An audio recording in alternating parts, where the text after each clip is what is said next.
Florida Atlantic debuted their new Night Owls uniforms on Halloween weekend. It was a bit of a fright at the end, but the Owls hold on to defeat UAB 24-17, and the celebration began. We'll fight, fight, fight for FAU, for football is paradise. Go Owls, go! Another dub, bro.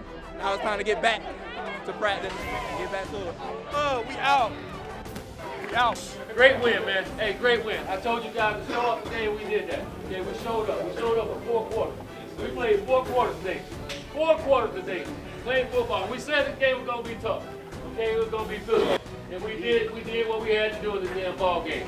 Hi everybody, I'm Frank Fort alongside the Hagerty family head football coach Willie Taggart. Coach, a hard-earned victory in a physical encounter, and especially going into a bye week. How much did you and the team enjoy that win? Oh, we enjoyed it. I mean, really good football team in UAB coming here, and we knew it was going to be a tough physical ball game coming in, you know, and for our guys, I felt like that was one of the first time we played four quarters the way you're supposed to play it. We didn't play our best, but we played for 4 quarters, and we played the game the way you're supposed to play the game, and you talk about field position and capitalizing when you had time to capitalize, and then not turning the ball over on offense was huge for us as well, you know. But great win for our football team. Happy for our players and our coaches. They did a good job of preparing our players. Our players did a great job of preparing for the game, and it paid off for us. There's been a lot of discussion this year about third quarter struggles. This game, it was quite the opposite. You come out and really take control of the game with 2 touchdowns in the third quarter. So what was different? Well, execution. You know, the guys came out and executed it well. I thought our quarterback played well in the ball game and did a good job of distributing the ball to our playmakers, and guys did a good job of making plays when they were there. But I think it all came down to execution. When coming out of halftime, we just kept telling our guys, just keep playing. At some point, we're going to change the narrative, you know, and all it comes down to someone making a play, and our guys made plays. You mentioned no turnovers, which is always a key, and Nkosi Perry I thought was solid and distributed the ball around. 3 different guys caught touchdowns, and then you look at Jaquan Burton and Tony Johnson scoring touchdown catches, and they hadn't been in the end zone in a minute, so that was good to see those guys contribute in a big way. You know, they just go to show you, like I said, we have some talent on this football team, and we got to continue to find ways to get the ball in our explosive players' hands so they can be explosive, and we get the plays that we're all looking for, you know. But it's good to see guys stepping up. You know, I challenged our football team to just show up. You know, we played all these games. We need to show up in these games, and I thought our guys showed up. Different guys, whether it's offense or defense. You know, think about the two cornerbacks, those last 2 plays of the game. You know, I thought they made big-time plays for our football team. You know, they showed up for us. Yeah, Michael Antoine knocks away the ball in the end zone last play of the game, and he's a guy that's really, I think, been coming on in recent weeks. He has. You know, last week of practice, he had his best week of practice. He was flying around all over the field, you know, and like I told our team, we practiced the way we did that week. We practice like that all the time. We're going to play like that, and good things are happening. And Mike played exactly how he practiced last week. Jump back to offense for a second, because good balance, 187 yards passing, 172 rushing, and you only allowed 2 negative plays for negative yardage, no sacks. So word about the offensive line against that very tough UAB defense. We knew from a pass rush standpoint, we can protect, because a lot of times they only rush three guys, and our guys did a great job, did a good job of protecting for the coach. They allowed him to get some of those throws off, which was good. Whenever he can set his feet and throw it, he always threw a really good ball, and they allowed him to do that in the game, you know. And again, in the run game, we stayed steady, and I thought our backs ran the ball really hard and tough. And again, when you got them running that way, it's always a good thing. And I thought all 3 of our backs that played did some really good things for us. Don't talk punters very often, but Riley Thompson had punts of 66 and 71 yards down at the 1-yard line. You won the field position battle, never gave UAB a short field. Their average start was their 19-yard line. So how big a factor was that? That was huge. That's part of our plan going into the game. You know, we came in saying that we needed to make them play a long field every time they get the ball, you know. So for us offensively, we needed to get some first downs whenever we did take possession, you know, and allow Riley to punt the ball, to flip the field for us, you know. And I thought we did. I thought he did that. He allowed our guys, allowed them to play where they had to play the entire football field. When you say 99 yards, and again, it doesn't get any better than that. I thought he did a great job kicking the ball. And then you think about it, he was like 4-7 putting the ball inside the 20-yard line. So they had a long field all night, and a big part of it was Riley. He's a weapon for us. You practiced the first 3 days of this week with the bye. What was the focus? Well, again, getting back to fundamentals, I still think that's something we can continue to get better. You can't ever stop being better there. Continue to work on those fundamentals, getting guys healthy, and dissecting our next opponent as much as we can. When you look at the Conference USA standings, aside from UTSA and North Texas, you're now tied for third with a 3-2 record, but there's a bunch of teams at 3-2, 2-2, 2-3, and I think it just goes to show the margin for error week to week is pretty small. It's 4 or 5 plays a game that make the difference. No doubt. You got to come ready to play each and every week. You know, every team you play is capable of beating you. You just got to be locked in each and every week, and more importantly, try to be your best at what you do, you know, and that's what we're striving to do, is to be our best, play our best, and we hadn't done that yet, and that's always the challenge, but I really like to see what our football team look like when we play our best. Of course, FIU is on the schedule next week. We'll talk more about that in next week's show, but you mentioned after the game, you're still trying to find that consistency game to game, and this was more of an indication of it when you play with that focus and, as you like to say, fanatical effort. Absolutely. Show what you're capable of doing, you know. Like I mentioned earlier, UAB is a good football team, and to come in here and for our guys to, again, play 4 quarters together and put it all together and find a way to win was huge. It was huge for our football team and our confidence, and then more importantly, we put it on tape now, what we can do now. The expectation is to continue to do that week in and week out, you know, and it starts in practice. Coach, enjoy the weekend. We'll talk to you next week. Thank you very much, and go Owls. Coming up, we'll visit with linebacker Jamie Pettway in this week's edition of Pads Off. That's next on Inside the Owls Burrow.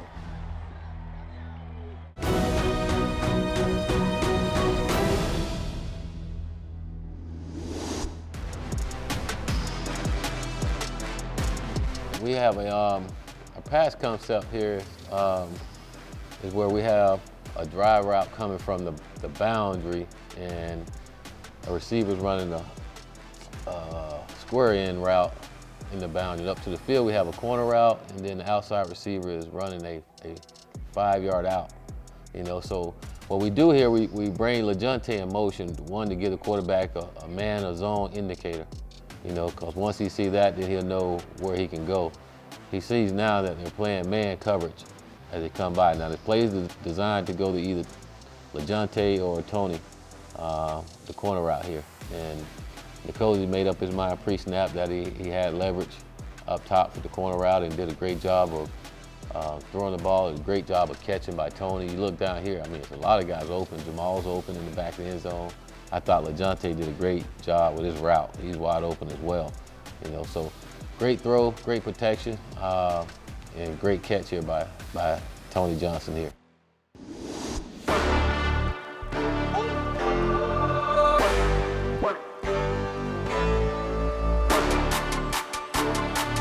Joined this week by inside linebacker Jamie Pettway from Albany, Georgia, which also happens to be the hometown of former Owl linebacker Achilles Leroy, and you guys know each other, don't you? Yeah, we do. We ran into each other in high school a couple of times.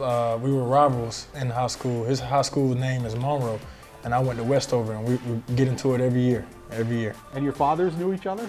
Me and his dad played together at Albany State University in Albany, Georgia. Yep. All right, let's get to know Jamie a little bit away from the field. The movie's being made about you. What actor is playing the role of Jamie Pettway? I would say Morris Chestnut. Ooh, that's an interesting choice. I feel like I favor him a lot, so I believe that'd be a great choice for me. What is your favorite breakfast food? Boiled eggs. I love boiled eggs. There's just something about them that they fill me up a lot. Give me 3 words that describe you. I would say discipline, hardworking. That's 2, but I'll say that's 1. And then consistent. What sport would you compete in if you were an Olympic athlete? I would say basketball, because I'm truly a basketball player at heart. Are you really? Yes, I love basketball, I do. Who's your favorite player? LeBron. Shocking. Yeah, it's LeBron. I mean, I grew up watching the dude. He's amazing. Would you rather explore outer space or the bottom of the ocean? The bottom of the ocean, man. I mean, outer space is already explored enough, but no one really knows what's in the ocean, so it's kind of interesting to me. Name one thing you're really bad at. I would say games, like PlayStation games or Xbox games. I'm not really good at that stuff. You're probably one of the few people that would say that. Yeah, I'm not good at it. I won't try it. Which teammate would make the best reality show contestant? TJ Young. TJ. Now, what kind of show would he be on? Would it be one of those dating shows? Would it be like Survivor? Survival of the fittest. We could put TJ on an island by himself and he would survive. Now, you said you're not good at video games, but what video game would you want to live in? GTA, Grand Theft Auto. Just because you can pass and come right back to life. If you won the lottery, what's the first thing you would do? Call my mom. That would be the first thing I would do, is call my mom and tell her, Mama, we rich. And what would be the first thing you spent the money on? I probably would buy my mom a house, buy my mom and dad a house. Yep. All right, final question. Are you a picky eater or open to trying new things, or what's the most exotic thing you've ever tried? The most exotic thing to me, in my opinion, is squash. It's yellow and it's like gooey, but I'm not a picky eater, but I just won't eat anything. I would like smell it out or ask other people about how it tastes to them, but I just won't try anything. I'm not a picky eater though. Like, I'm open to trying new things. It's just not anything. You know what I'm saying?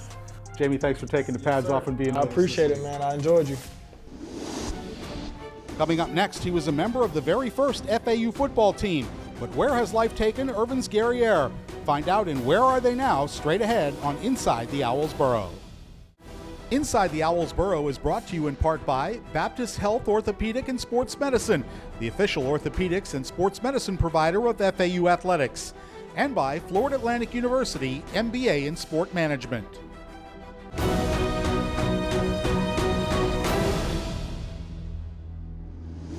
Welcome back to Inside the Owls Burrow.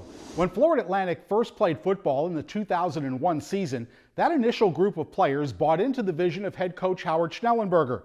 Defensive lineman Yrvens Guerrier was a member of that first group, and I caught up with him for Where Are They Now? Yrvens, you were one of the originals in the program. So as you look back, what was that time like for you as a football player? Bit frightful because we were going into the unknown and we were sold on a dream. And I still remember when I visited the campus at that time, it was visualize this, visualize that, and Coach Schnellenberger was, pretty much being the salesman that he is, the dream of football in paradise. And I remember, I was a bit skeptical and like, I'm using my imagination, but it's starting to get a little weary. Well, as it turned out, during your time there, you guys made it to the 1AA semifinals. You were a step away from a championship. So a lot of what I guess was pitched to you kind of came to fruition. It absolutely did. One thing that Coach did say when he recruited us, he'll say, hey, by the time you graduate, we're going to be a Division I program and we're going to compete for a national championship.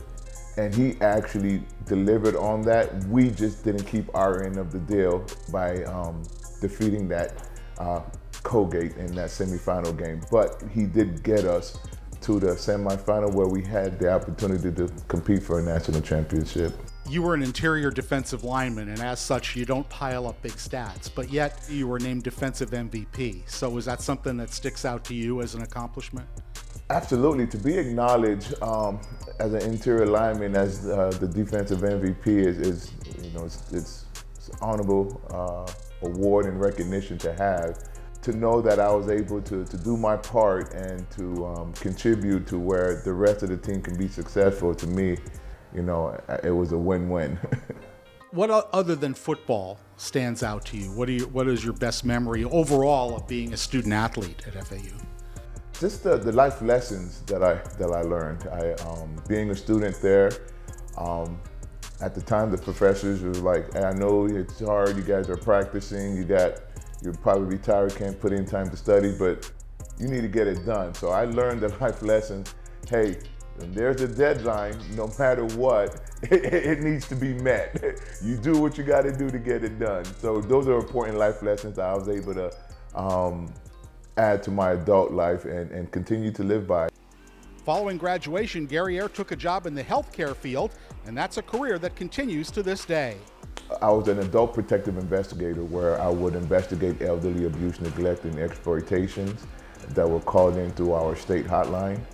And I did that for about 7 years, and it was very rewarding to be able to assist the vulnerable population. And from that position, I transitioned over to simply healthcare, long-term care, which is the opposite side of the investigation. So as an investigator, I would assist in putting services if there's any abuse or neglect suspected. Now, on the simply side, we're managing those members and making sure that we are preventing any type of premature institutions into the nursing facility. You majored in health administration, so that's the degree you're putting to use. So it's kind of been a straight line to where you're at right now. Absolutely, and it's been a blessing, because going into FAU, I wasn't sure of my major, but I always was into the service industry, wanted to help others, and that was always a line of work that I always thought I would probably fall into. Up next, I go one-on-one with wide receivers coach Billy Gonzales and learn his approach to coaching. That's next on Inside the Owls Burrow.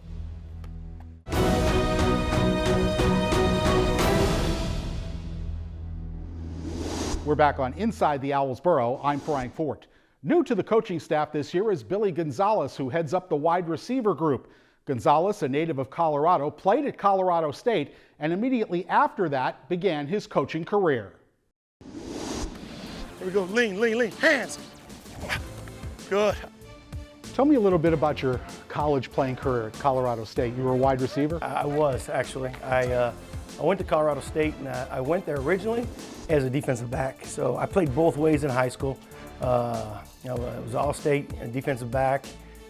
Played both ways, played receiver, DB, punt returner, kick returner, and got up to Colorado State and was going to end up redshirting as a safety. And then week 3, had the opportunity to go in, and I was a punt returner, kick returner, and I made the move and ended up starting right away as a kick returner and punt returner as a true freshman. At what point did you kind of have it in your mind, I want to go into coaching after my playing days? You know what, I had an unbelievable group of coaches, and on the staffs that I was very fortunate. I played for Coach Earl Bruce, who's a legendary coach, and Coach Sonny Lubick, who in my opinion is a legendary coach. And I played for both those guys, but the staff that they created was an amazing group of guys. Getting a chance to be around those coaches, the way that they mentored, the way that they led, it was kind of a no-brainer for me. You've coached a number of different places. You had a nice long career in coaching, a couple of stints in the SEC, most recently with Florida. Do you coach differently depending on what level you're at, whether it's Power 5, Group of 5? Not at all. Not at all. I'll tell you what, I went back through and I was watching some drill work from today from Mississippi State, from Florida, and getting a chance to watch it with my guys and get a chance to see different things. Absolutely not. I've been very fortunate, I should say, to work at some prestigious universities. I am super excited about the opportunity to work here at FAU, and our players here are hungry. They're hungry. They're excited about the opportunity. But at the same time, like I said, from my standpoint, no, these guys, I'm a coach them no different than what I believe in, my values and my core beliefs, and that's what I'm going to do.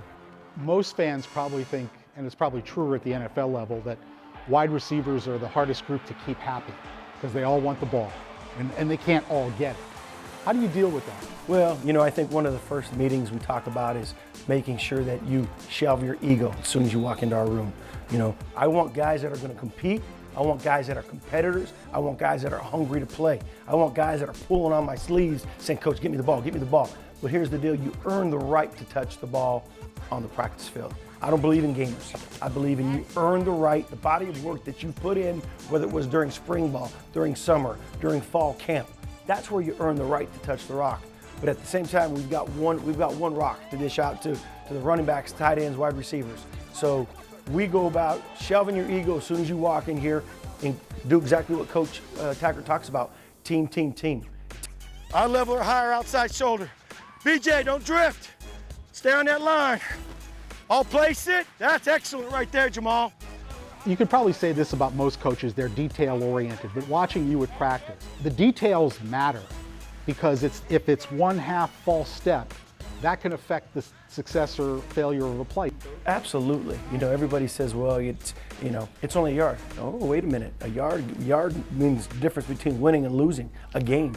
You know, I always talk about with receivers when we talk about details, coming out of routes, I can't cross over, I can't pivot. Why? Because it's about being able to separate at the top end of your route. If you come out of your route short and that DB tips the ball, that means the difference between winning or losing that game. And realistically, it's something we work on the practice field every day. So details. I believe, you know, you don't have to do a ton of different things to keep people locked in, but you've got to be detailed in what you do. I don't think there has to be a drill, 500 different drills. Do the drills that you're going to do that you're going to see correlate to the field. You know, a long time ago, head coach said, listen, if I see you doing a drill in individual, I better see that exact same thing happening on the game field. So it takes a lot of time. You want to meticulously plan it out, but it's attention to detail in everything that we do. Yes. Oh, you'll hear me say, right here, 1, 2, go explode into him and drive him, because at that time, the stretch and puncture is going to be on you already. True or false, explosive runs happen in large part because the way receivers block. You know, we talk about that in my room. If you walk into the receiving room, one of the things on my board talks about blocking. You know, enabled to play here, you've got to be a great blocker. That's how you show the team your commitment to the whole program. In a great game, I had a receiver that had 15 catches in the Fiesta Bowl. He still holds the Fiesta Bowl record. Okay, so that means there might be 60 other plays that you're playing that you don't have the ball. You better block to help your teammate. But that's how you go about showing the team your commitment to the team's success as a wide receiver. Absolutely. Thanks to Coach G for taking the time to sit down with me. That's our show for this week. I'm Frank Fort. We'll see you next week on Inside the Owls Burrow.